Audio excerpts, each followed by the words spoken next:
Огромный привет! В этом видео я расскажу о том, как заходить в помещение, о возможностях выбора снаряжения, также о поведении искусственного интеллекта и системе рейтинга. Начну с того, что шутер является тактическим, а это значит, что медленный шаг и проверка всех углов – это наше все. Не стоит ломиться и бежать на пролом через все двери, это игра с медленным и тактическим геймплеем. Так как это PvE шутер на прохождение, здесь не будет каких-то навязанных тактик и топовых метасборок.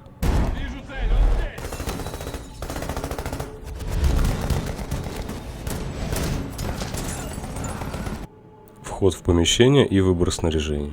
Третья ячейка выбора снаряжения, то есть клавиша 5. Mirror Gun. Зеркальное ружье, камера, зонд, все называют по-разному. Рекомендую брать хотя бы один на вашу штурмовую группу.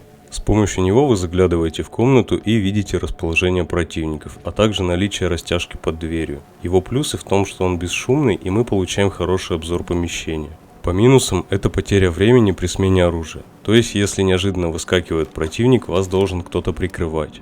Дробовик. Специальный для пробития дверей в случае, если она закрыта. Если вы не знаете, что за дверью, лучше отойти подальше перед выстрелом, так как при пробитии двери срабатывает растяжка за счет полного открытия двери.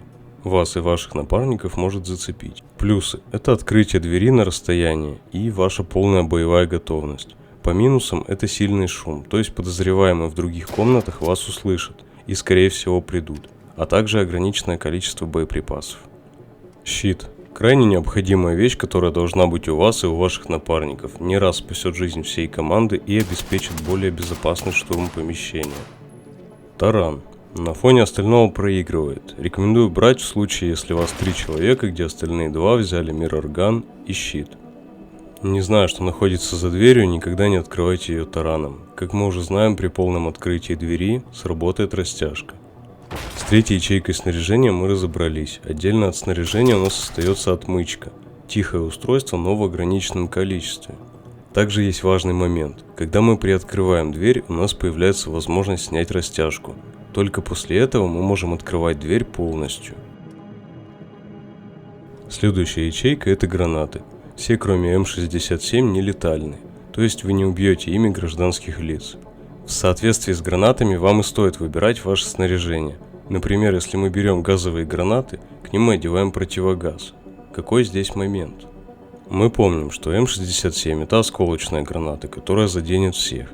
Есть также шумовая граната Stinger, которая оглушает противника, в то же время способна открыть полностью приоткрытую дверь. Тем самым обзор получаем не только мы, но и противник. Следующая ячейка – это тактические девайсы. Си-2 – взрывчатка, которая ставится под дверь. Естественно, вместе с собой взрывает растяжку при ее наличии. Также способна убить противника за дверью за счет взрыва.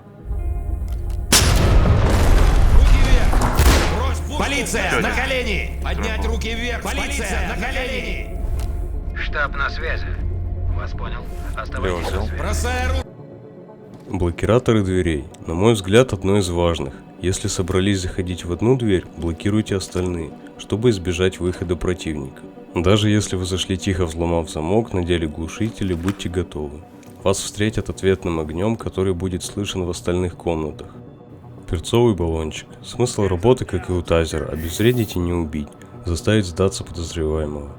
Ячейки основного оружия. Здесь я просто поделю его на летальное и нелетальное, то, которое убивает и не убивает. В первую очередь все зависит от ваших желаний, как именно вы хотите проходить игру.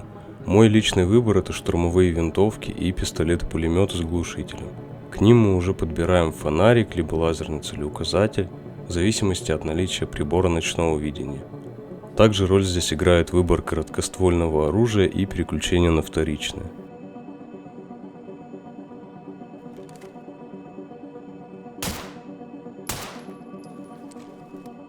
Вариантов проходить игру масса, поэтому выбор за вами.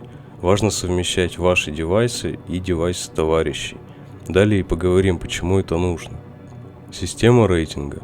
Есть люди, которые пытаются пройти правильно и идеально, берут нелетальное оружие и стараются оставить всех в живых. Это происходит потому, что в игре есть рейтинги. За каждую завершенную задачу вам начисляют очки. То есть, каждый человек, улика, неподобранное оружие – это все считается. Например, террорист сдавался, а вы его убили. Сразу минус. Важно вам это или нет, решать вам. Но это единственный элемент прогрессии, который есть в игре, единственная награда. Окей, представим, что ее нет. А разве не в этом смысл тактического шутера, где вы грамотно и без лишних убийств зачищаете помещение? Тактическое передвижение и искусственный интеллект. От подозреваемых никогда не знаешь, что ожидать, поэтому всегда важно держать все сектора на контроле.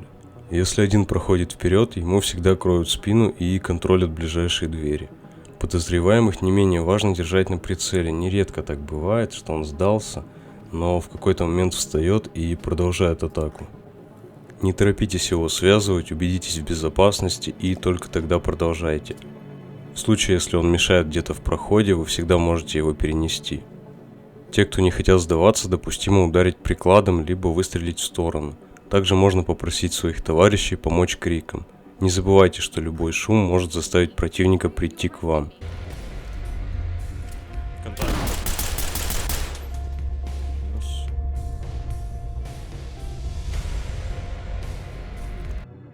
Немного поговорим про обновление июня, ссылка с официального канала будет в описании. Нам рассказали о многоуровневой системе принятия решений. Подозреваемые с ножами, которые действуют более скрыто и ищут место для засады. Активное использование укрытий стало более реалистичным, добавив стрельбу вслепую. Больше взаимодействия с мебелью, то есть использование столов и выдвижных шкафов. Самоубийство или инсценированная смерть. Больше взаимодействия с окружающим миром, например, курение, походы в туалет и многое другое. Условное укрытие, когда, например, противники больше не прячутся за стеклом. Все это тоже стоит брать во внимание, возможно, на канале будет статья или видео на тему обновления. Поиск напарников. Рекомендую вступить в один из Discord-каналов по Ready or Not, ссылка будет в описании. Там вы найдете 3 отдельных чата по поиску игроков. Это летал и не летал, а также тактикал. Плюс разделы новостей канала по игре. Второй тактический Discord-канал по Ready or Not и другим играм также будет в описании. Он направлен на серьезный геймплей и тактический ролеплей. Чекнем ловушку. Ловушки нет, открываю. 2 контакта направо. Понял, право держу. 1 минус. Второй тоже. В завершении жду от вас комментариев, возможно, вы бы хотели поднять еще какие-нибудь темы. Не забывайте подписаться на канал и поделиться этим видео с друзьями. Также заглядывайте на канал Яндекс.Дзен, там я размещаю небольшие статьи и книги. Спасибо, что досмотрели до конца.